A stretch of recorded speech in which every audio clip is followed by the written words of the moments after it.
have to remind me to jiggle the mouse every once in a while, otherwise my computer will go into sleep mode.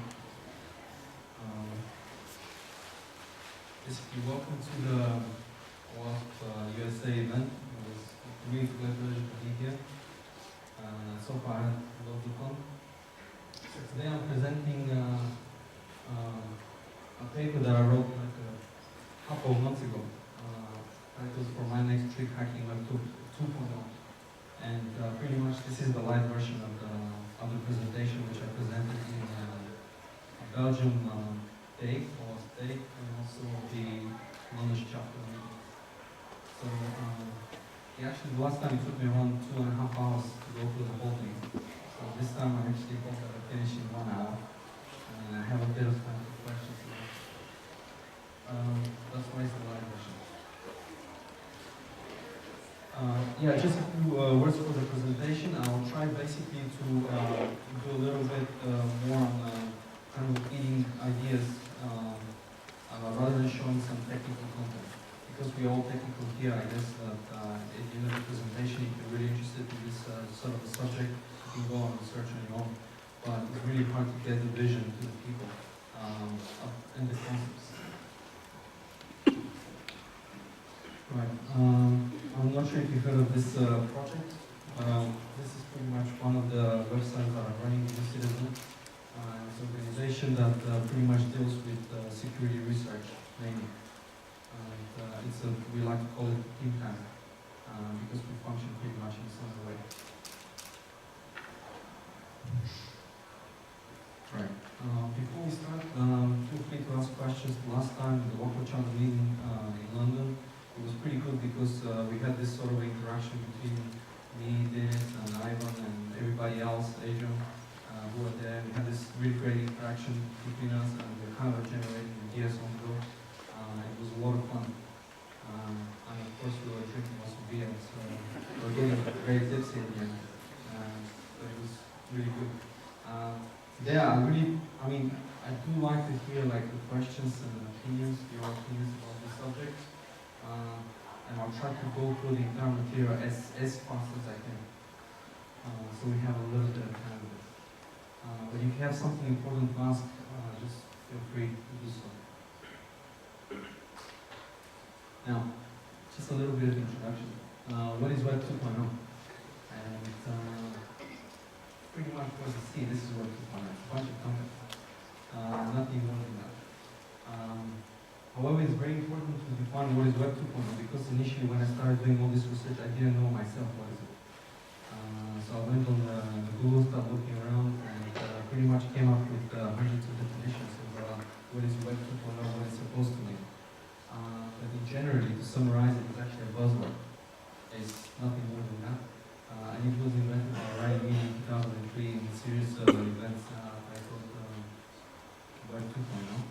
Which were about communities, blogs, Ajax, pretty much the new technology. Why do we need to define a new term such as Web 2.0 when this is pretty much the standard progression of the web? This is the normal progression of the web. The reason we need to use this term is just to refer to this set of technologies, so it's easy for us to understand what we're talking about. So when we say Web 2.0, we know that we're talking about Ajax, we know that we're talking about social networks and blogs.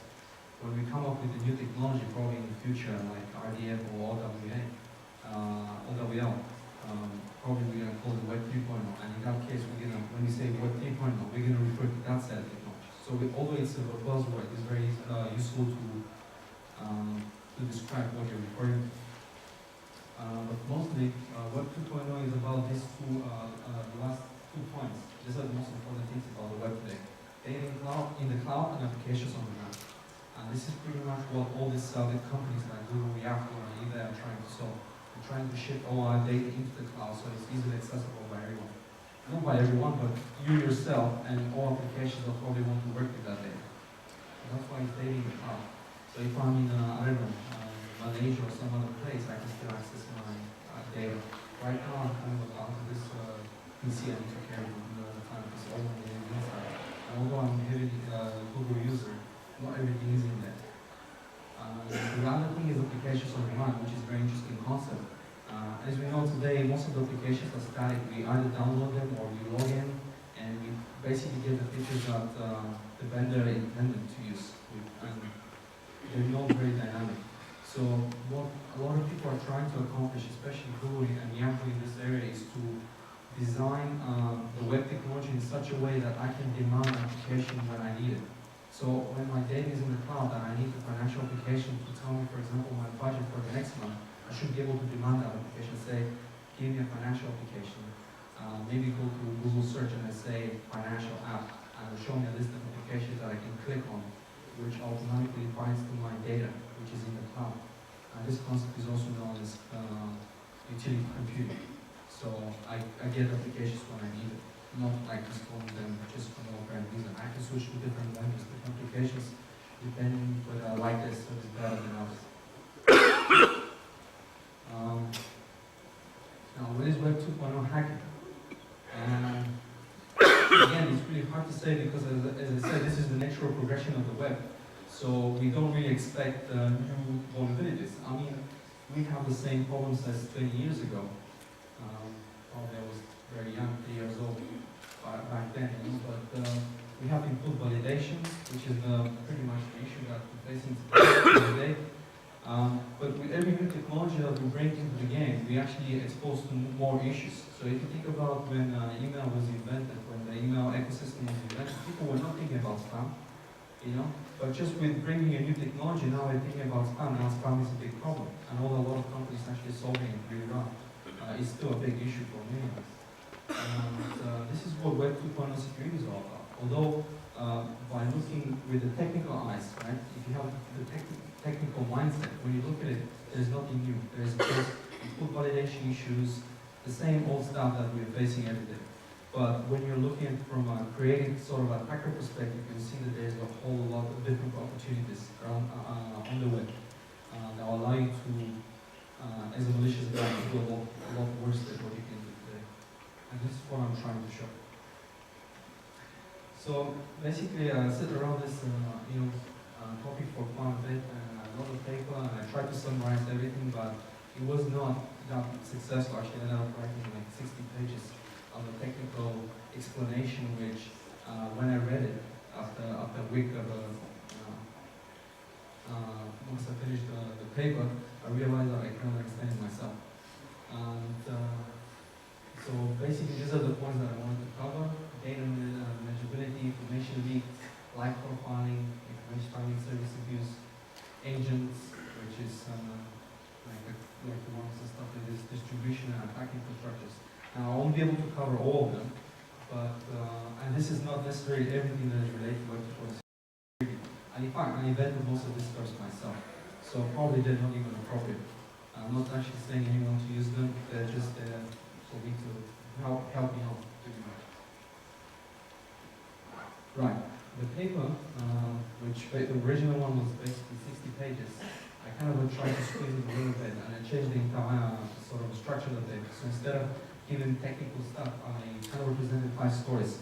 And each story gives you a very simple understanding of what malicious minds can do. And if you see, it's not really a white paper because there are no solutions in it. I was kind of told by several guys that presented this even paper on the DEFCON meetings in London, and they basically said, yeah, it's not white paper because there are no solutions in it. And I said, well, yeah, but you know, different people have different purposes. You know, some of us needs to find stuff and break them, others needs to fix them, and fixing is a lot harder actually. My job is easy. But I will try to actually give some advice, you know, what to do, the way I see it. Not necessarily this is the correct thing.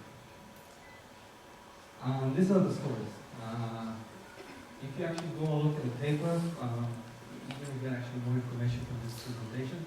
So the first one is about attack infrastructures. The second one is about agents and cross-site scripting norms and stuff like this.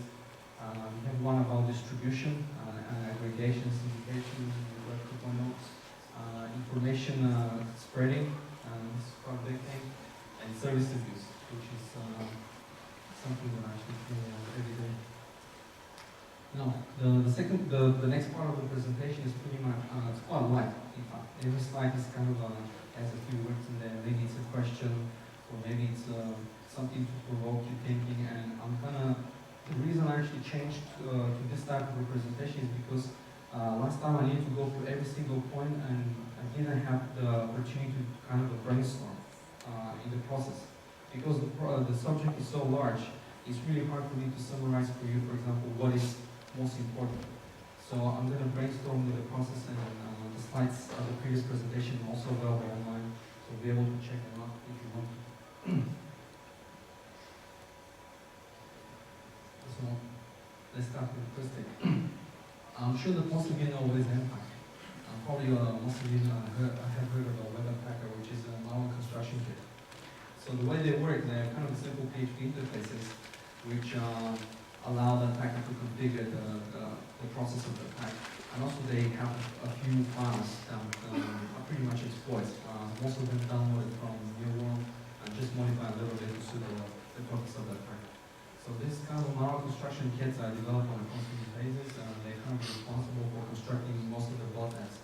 The way they work is the attacker needs to find a website where they host Impact construction kit. Of course, this website is not theirs. Nobody robs a bank with their own card. They need to steal an account. First of all, compromise that account, install Impact or web attacker, and then use it to compromise other people. The way they compromise other people is most of this malware construction kit, it has an attack interface. So the user somehow needs to write on the attack interface from when they actually get bombarded with all sorts of exploits. And it doesn't matter really if one of them fails. It just probably catches the user, and some of the stuff will work. So in a very basic concept, Impact is quite simple to do. If you look at the source code, you'll be amazed how simple it is. Now, how can we, what I actually wanted to see is how can I actually apply the concepts implemented in our construction kits in the Web 2.0.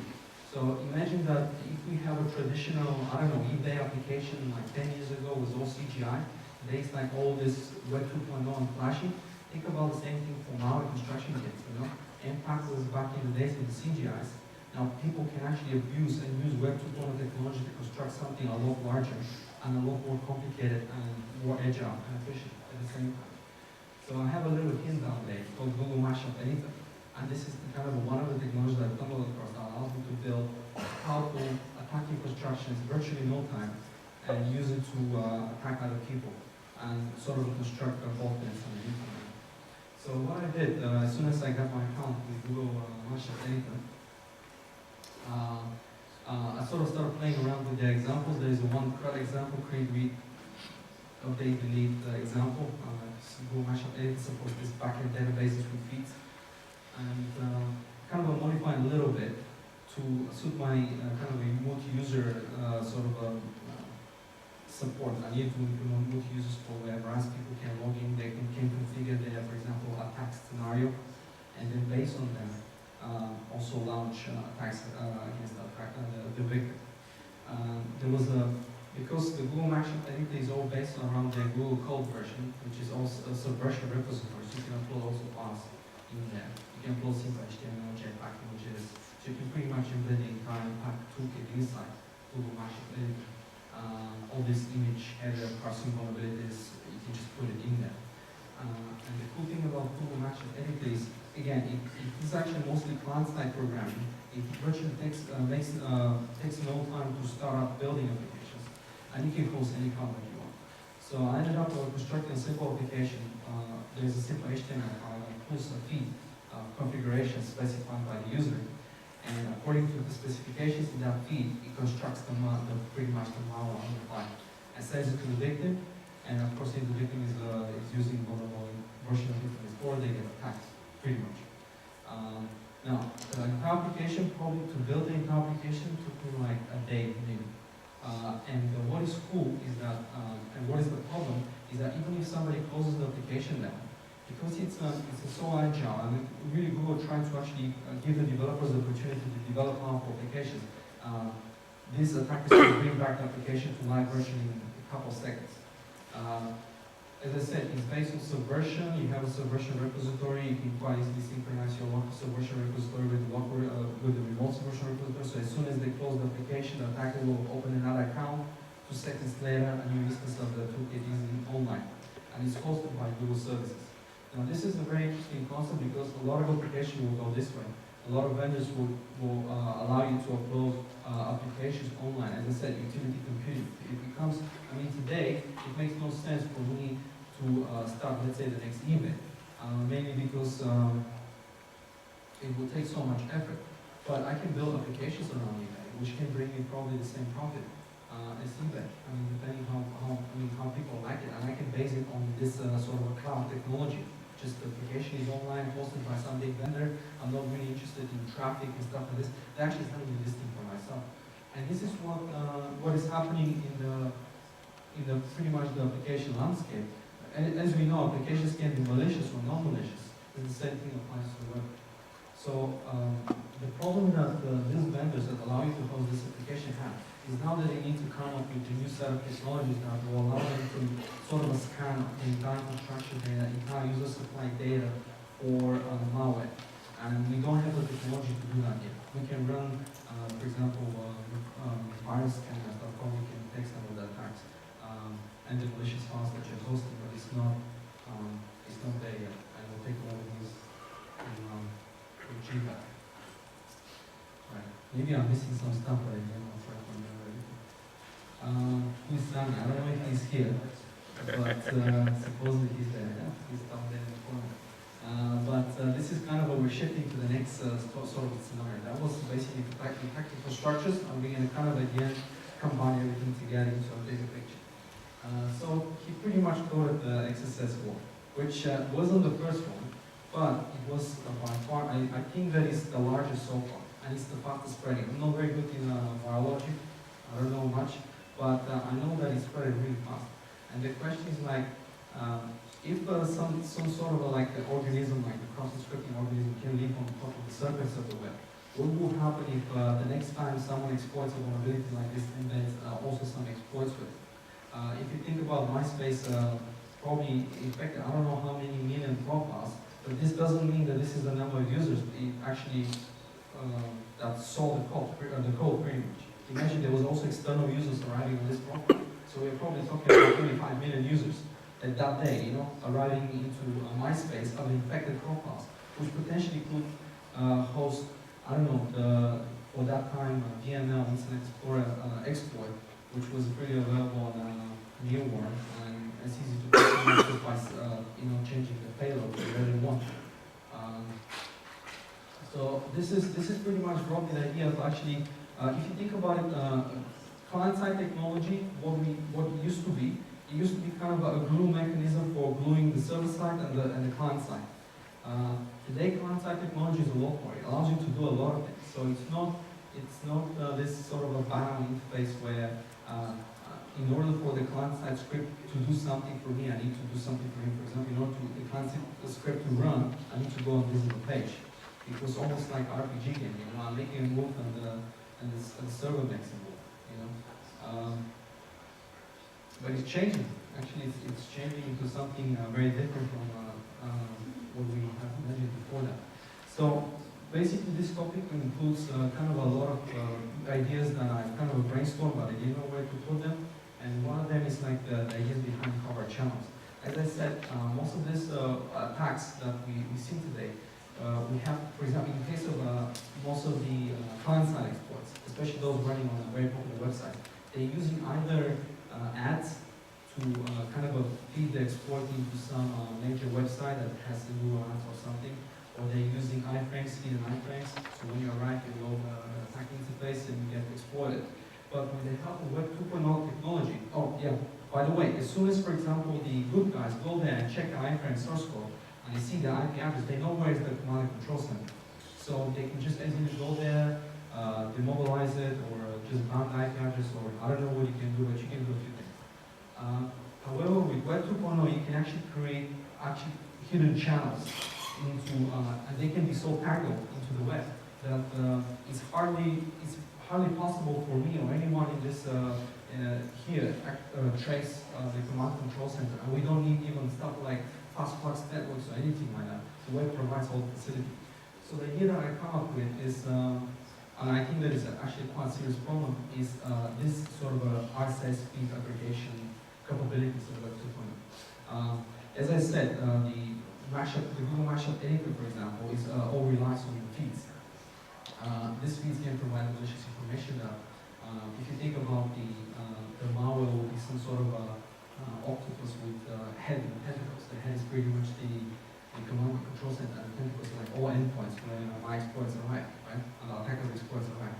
So if that tentacle is actually an RSS feed, you can obfuscate a part of the RSS feed. So there's a bunch of Web 2.0 services out there that does transformation from RSS to mail, and mail to RSS, or other types of transformation mechanisms. So when you actually put them together inline, you create a channel of basically a hops that you kind of know the end hop, the first hop, but you don't know anything that's in between. So if you think about passing a malicious feed to some dummy process scripting attack vector, that will kind of provide facilities for attack the victim. We have the RSS feed and the endpoint. In between that, between the RSS feed and the endpoint, we have, for example, RSS to mail service, which will basically grab the RSS feed and email it to an email address. In that email address, probably there will be a root, or maybe it's a Gmail box or something, a nice Hotmail account or something like this. In that email box, there will be probably a root that will forward that RSS feed into a different address, which will convert it from mail to RSS. So what at the end you see basically the end converter, which is probably an email box like Metadata, or there's a bunch of them, mail bucket, which are very free inboxes that provide all this information as all the emails that come in as RSS. So this is what you can see at the end. And maybe you can contact the vendor and say, right, this sort of feed delivers malicious payloads that are used for attacks. Can you stop it? They can stop that, but they're not going to kill the command and control center. They can just kill the tentacle, and the command and control center still works and still there, and it's very easy to actually recover or something like this. Now, the other thing that kind of covered inside is the concept of the mechanical Turk. I'm not sure if you know about that, but the mechanical Turk is like a 1980s machine that is supposedly plays chess games. But people thought it's actually an AI, but in fact it was a main becoming a machine controlling the pawns in table. It wasn't actually an AI. The same thing happens with Web 2.0 technology. Because the data is in the cloud, I can actually easily, for example, as an attacker, get that data, easily accumulate a power of data that I can use it for any sort of attack. So the principle is pretty much the principles of mechanical Turk. So, for example, if I have a worm like spreading around, this worm does not have to be bound to any one single vulnerability as traditional kind of worms like Slammer or Blaster. They can be, it's easily grab the data from the cloud and feed it in and do whatever I actually tell them. So, one of the scenarios, for example, using social bookmarking websites. There is one service which is called Only Wire, which you subscribe to it and you put like 20 different accounts inside from all sorts of social bookmarking on sites like Delicious and all of them. So when you post a bookmark on this site, you pretty much spread it around the web. And now this bookmark can provide pretty much information about the next target. For example, if it's a cross-site scripting attack vector, if it's a SQL injection attack vector, and the problem is that because you're broadcasting all this information on the web, there is no way people can trace back to you anything. You're just putting stuff on the web, and your little dummy cross-site scripting attacks will kind of feed that information into and start attacking all these victims or all these websites, or perform stuff like I think Arsenic mentioned something like progressive XSS or something like this. You'll write, for example, one page and tries to actually exploit you on everywhere. If you're unlucky to be logging in Hotmail and I don't know, on some other website, you will pretty much cross-site script you everywhere and dump all your data into some server.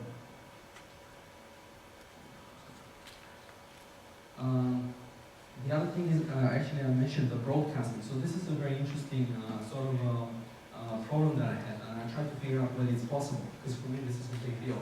Is it possible, if you have, for example, a bunch of worms spread around the internet, is it possible to send a broadcast message to all of them, using the web, right? Like some sort of a broadcast message to all of them, without interacting with each worm, for example, or each agent, right? It's actually possible, and this is one of my solutions. Basically, If we have, for example, an agent online, which is configured to kind of dynamically generate any-time hashes using this formula. Pretty much it takes, let's say, the current domain, it takes the current timestamp and kind of identifies hash it and looks in Google for that hash, that particular hash that generates. So for example, let's say it's July 2007, it puts this stuff together, plus the current domain, site8.com, MD5 hash that thing, and now you have a hash that you can look in Google. Now what the attacker can probably do is do the reverse thing and schedule updates for the future. So what the attacker will do, site8.com, timestamp will be a future timestamp, probably December 2007. MD5 that thing, put it into a page, put also information about the payload that needs to be fed into the worm, and wait until December when the worm will perform the same algorithm and will figure out the MD5 hash, or any other hash. You can use any other hashing algorithm, SHA-1, or maybe even one of these like NSA obscure hashing algorithms, and actually get information from the cloud almost dynamically. Now, is it possible to stop this? I don't think so, because it's not easy, for example, for search engine providers to say block every sort of a thing that looks like an MD5 hash. It's just not practical.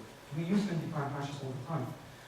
And moreover, as I said, you can use any type of other hashing algorithm to come to the same sort of problem again. So, if you think about the future holds pretty much ones that are very, has extreme agility. Because everything is located on the web, everything can be easily interacted with. This is one thing, this is kind of stupid where am I scheduled, but the idea is that by playing with Web 2.0, I kind of realized that the web is turning into kind of a gigantic operating system. Every vendor has their own API. It's almost like a system calls, and you can kind of interact with them. And if you think about it, the web even has like schedulers like Chrome stuff. Google Calendar is pretty much your scheduler. If you think about it, there's services like later.com that allow you to schedule stuff that happen in the future. That information can be again easily taken from the cloud and kind of understood by malware. We have also actuators, which is basically something like I was playing this thing for the second edition of Google Hacker, which have a little small section about this thing. The Google Alert system. I'm not sure if you know how to use that thing, but it's possible to write a query in such a way that it's so fuzzy, the query is so fuzzy that it's almost polyformic, that allow the Google to sort of dynamically feed information about vulnerable websites into an RSS feed that I'll be able to read. Okay, so what the modern attacker can do, needs to do, is basically find vulnerabilities in software. Maybe they don't even need to find vulnerabilities, so they just need to look into Mirrorworm and all these websites. Write queries that will be able to locate these vulnerable sites, and write the query in such a way that is almost polyformic, so Google can actually dynamically pick up more and more and more results. Otherwise, it returns you just the first 10 results. This is one of the problems. But you can also take this concept and put it into another product which is called Yahoo Pipes, which can do even better because Yahoo gives you the first 100 results. And not only that, by using Yahoo Pipes, you can get even the first 100 results offset 100. So it's almost, you can go like several thousands layers down and get tons of data on a regular basis, and you're going to get informed every time there's a change. So for example, if I'm monitoring all WordPress vulnerabilities that has happened, I'll be able to detect pretty much straight away, because Yahoo and Google will update their indexes on a regular basis. I can get a straight away update when a new vulnerable website appears. And that's just using normal services like that. They're not meant to be used in this way, but attackers can use that. As I said, again, I repeat, basically the data is in the cloud. The applications are there on the map. The data can host malicious data or can host like the normal data. The applications can be leave or just normal applications. Now, this is one thing that I wanted to kind of bring, and it's about the concepts of persistencies. Because I actually heard a lot of people that say, well, we have process scripting, we have all this stuff, but you know, the web is kind of a non-persistent, it's dynamically changing all the time, and I think this is completely wrong. You know, I've seen tests, for example, where people say, okay, this process scripting vector is less severe because it's non-persistent. And this is, I mean, generally, yeah, right? But how can we persist a non-persistent data, right? That was my question.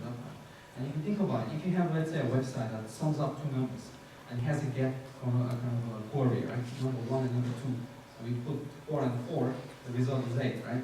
Now, how do we persist that result 8? Well, one way to do that is the developer needs to add the features inside the application in order to remember that last time I came to this website, I sum up the numbers 4 and 4.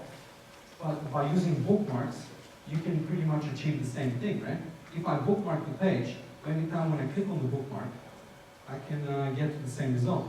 Now the idea here is the following. Running social bookmarking websites. How to make money. The concept is the following. If, for example, I'm monitoring, let's say, our Snake Slacker's website, which has tons of cross-site scripting vectors running on a daily basis, or XSS.com, all I need to do for me as an attacker in order to generate fortune is to take all these cross-site scripting vectors, put a simple XSS payload that will put some ads inside the page, that will go to my actions profile and ad network that I have. And then as soon as you construct these URLs, just spread them around the internet. And as I said, there's services like OmniWire and all this kind of stuff. You can kind of do that automatically. So what happens when people arrive on the website that has been cross-site scripted and has the ads in, if they click on ad, they actually make profit for me, not for the website. So now it's a problem. So if you think about CNN.com, CNN.com has a cross-site scripting vector. If you think about the CNN, I'm not very good in that sense, but probably CNN.com will have a much higher click-through rate. I don't know, maybe one click costs $20, I don't know. It's a lot more than probably clicking on an ad on my website. So every time someone actually clicks on an ad, will generate $20 in my account. And that's on the CNN.com. And you can actually make the ads very intrusive. You know, you see like a pop-up on one of these pop-up boxes that forces you to click in order to close the window, and things like that. So by using some simple things like cross-site scripting, now you can create an entire criminal infrastructure for making and laundering and doing all sorts of other things. And this is again the mechanisms of Web 2.0 syndication, aggregation, stuff like that. The other experiment that kind of did along the way was creating a kind of a squawk. A squawk is basically a spam blog, which is a blog that I don't write personally. I mean, I don't know how many of you have blogs, but it takes great effort to put stuff in there, and it's overkill. And I don't recommend anyone to start blogs, seriously. But the question is, can you start a blog very, very rapidly? And for what purpose you can use that blog? And I kind of had one example where I used the Google GData API with the Python bindings, and wrote a simple script which kind of monitors stuff on YouTube, scrapes the videos and then scrapes some comments and creates dynamic posts and posts them on this website. And suddenly it grew quite big. And not only that, what happens is because the internet, Web 2.0 is so tangled. For example, every time I post something, Technorati comes and starts reading my content and starts aggregating my data and so on. And then other people aggregate Technorati's data. So it's like a kind of a aggregation upon aggregation of data which no one knows where this data comes from. And it's a kind of a trust relationship, trust thing. So, for example, if I have a friend Tom and I trust his data, his aggregation, right, feeds, do I really trust Tom's friend Fred? Maybe not. I don't trust this guy, but he's aggregating his data. So where's the trust? I mean, this is significantly important. If you remember, actually a couple of days after I released this paper, there was a very big incident with blogger.com. I'm not sure if you guys heard of it, but there was some guys, I don't know from maybe China, I don't know, but basically they created a massive sport network they say like in this website were available there for 30 days. And as soon as they reached a massive scale of I don't know how many million users on this website, and we subscribe to blogs all. I mean, as soon as I see a superior blog, I subscribe to it, because I just want to monitor like what everybody's doing. We subscribe to this website on a constant basis. Our subscriptions are aggregated by other people and other people upon people and people. So as soon as I reach the level of exposure that I need, and that can be very easily generated with simple scripts, my next step is to send you something malicious. Really, it's not going to be the daily YouTube video. It's going to be one of the Stefano's FOV exploits, you know, which will basically own your machine completely. And we are again talking about for 30 days maybe to create a botnet of I don't know how many million users.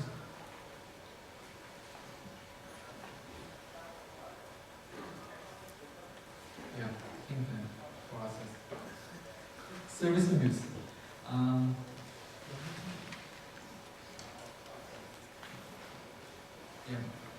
Service abuse. Now this is interesting. Again, problem and solution. When I look from a malicious perspective.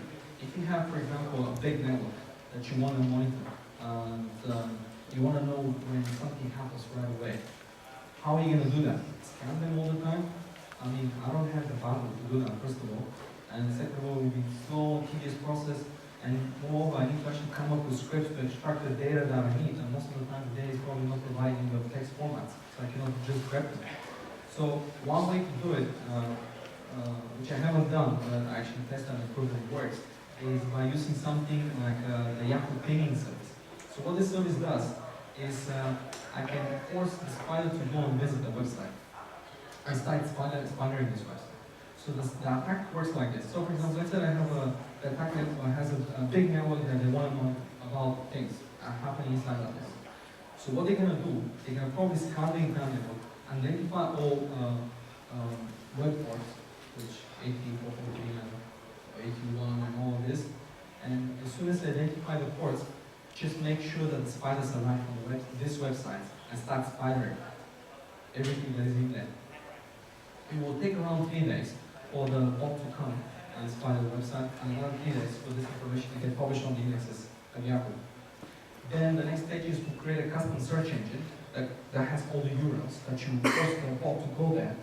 And then anytime I can basically make a query, password, file type PDF, you know, and 2 seconds later I have a result from that network. And it will take me probably a week in total to build the entire infrastructure to monitor everything that happens in this network. So even, for example, if they publish some new information, I can constantly monitor that new information. If there's a new document, I know that there's a new document in there, and I can go and check it out. And this is it's a big problem because it allows me to perform almost live profiling of a target, of a network that I want to target. And it's almost, to me, it's transparent. I'm not doing anything. I'm just performing queries. All the job is done by the spiders. So it's a service abuse.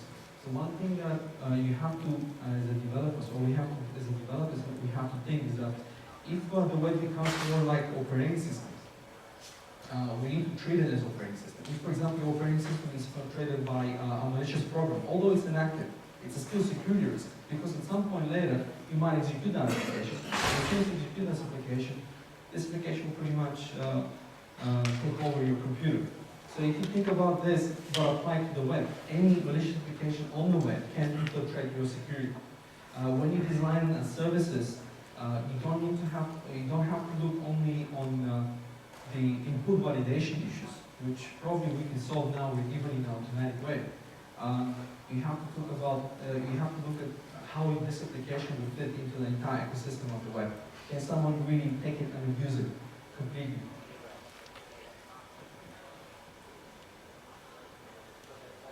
And this is pretty much it. However, there is more stuff. This is just the beginning. Again, as I said, profiling targets. Today it's so easy to actually profile people. It's not even fun. You can pretty much monitor someone's activity as soon as they happen. Because you are so, most of the people are so much integrated into the web. They have blogs, social networking profiles, social bookmarking sites, all sorts of things. You can subscribe to all this stuff. You can look and monitor the activities. As soon as they arrive on the page, they know that they've been there. I'm not talking about just the CSS history hacks. I'm talking about getting the data just straight from the web, from the cloud, because it's still there. Snooping on targets, for example. I don't know, many people don't realize that they're sharing also their geographical coordinates every time they do something online. I've seen people basically upload pictures of their cat with their mobile phone. But what they don't realize is that with this picture, they send also their geographical coordinates of their mobile phone, which is all GPS data in active data of the JPEG image, uploaded to Flickr. Flickr, of course, reads that, geotags it, completely. But if this is the geographic coordinates of your path, probably this is also the geographic coordinates of your house. Now, this allows you to, all the attackers also allows to perform a very fine attacks where we kind of are crossing the boundaries of the techno world of Web 2.0. Now we're fitting into the real world, you know, and this is a serious problem. And if you combine this thing with any other services that are out there, Web 2.0 services, Google Street View, maps, locations, GPS data from your mobile phones, you can easily track data, how to locate mobile phones even if you don't have a mobile phone and have a GPS device. Because there's services out there that allow you to, based on the three numbers that are located for your cell tower, which is cell tower ID, the network identification number, and someone which forgot. Based on these three numbers, you can query public services that will allow you to, that will tell you where is the geographical position of the cell tower. Now, we're talking about the big range from the same cell tower, but if you see a rapid changes of the numbers, you kind of triangulate the guy. Also like a geographical mapping of the ground network. And your phone does not have to be sophisticated enough to have, for example, GPS. Mine does, so it's scary in a way. And there's actually more service abuse. There is more stuff that the web just provides. I kind of created one library which is called Renaissance, and it's a JavaScript library. That if you look at it, I designed it just to test this kind of stuff, but it's completely legitimate library. There's nothing malicious in it. But it will allow you to build sort of that type of attacks quite easily. You can, and because it's the web becomes so tangled and so complex, it's very hard to understand what is happening. You cannot just run a debugger and see what's going on. You know, it's like dependency upon dependencies, which are written with software which is dependent on so many other things. Becomes very complicated, and it's not very easy to fix. I'm trying to think about something that I haven't covered. Yeah, are there any solutions? I don't know really. Definitely there is some areas for improvement. I believe with time we're going to come up with better stuff. Think about all this stuff as spam, you know, spam of the future, but it's a little bit different spam. It's not just this thing that is really annoying in your mailbox. It's kind of all sorts of threats that you need to really take care of. And you as a user needs to also understand that as well. Because you can fall into a trap any single moment. And this is what is scary. So for example, the next time you click on a bookmarking website, or I don't know, you go visit Big, right? And you click on a link. I mean, do you really trust what people actually post on there? I mean, I don't, because I could post like something malicious myself, and people that are actually observing there, you can get pretty good statistics what people are really interested in. See, for example, the latest trend is, I don't know, Britney Spears. You know, I can post something that related to Britney Spears, and at the same time, it's actually targeted exploit to the thanks of Britney Spears. You know, I mean, it will work really well. So you can actually use this sort of a strategy combined with technology. We have one girl that is kind of inside this the new citizen group. She's actually doing black public relation, and she's kind of the bridge that helps us to understand that there is a lot involved between technology and the real life. You know, black public relations is a so important thing because a bunch of guys in a garage can take on a big companies like nothing, just performing some simple web attacks on the web. You need to compromise their service. You just use the data that is already there. It's sort of scary for many people. Right. Basically, sort of this is the presentation. Kind of need to finish it on time. I'm just trying to think about something else that I haven't covered yet.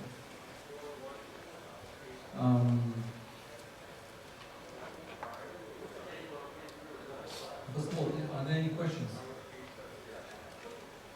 The GPS coordinates and photos, so you're saying that some cell phones put that EX in. Yeah, this is a traditional way of coding. I mean, I guess there will be also other ways of doing that. Again, depending on the provider, service provider and the software. I don't know how exactly does that, but yeah, usually you can get this data from just Jetpack images. Also from Jetpack images, you can get additional data. Like exit data, for example, the restore pretty much the original image. And some other stuff. Oh yeah, one of the tools that I created, which is quite again scary, is that you can pinpoint the activity, the daily activity of a particular user. How this works is very simple. It was actually a Yahoo pipe. One of the functionalities that Yahoo pipe has is to extract geo places from the content. And it's actually a fairly complicated script that I don't know how it works, but it's probably a very complicated script that kind of figures out what you're talking about really and tries to figure out about the area that you're talking about, you're referring to. So what I did basically is a simple pipe that works like a proxy. It looks like works like an annotation engine. So if I type another feed inside this pipe, I'm gonna get basically the geographical coordinates about what this user is talking about. Maybe these are the places where this guy visited. Maybe it's some other places. But I can tell you for sure, if I type a Twitter feed inside, I can get pretty much where this guy is based. Because you're going to see some Chinese restaurant, you're going to see some pizza place, and they give you the geographic coordinates. It doesn't take much to realize that this stuff are in the same area and pinpoint where this user is actually really based.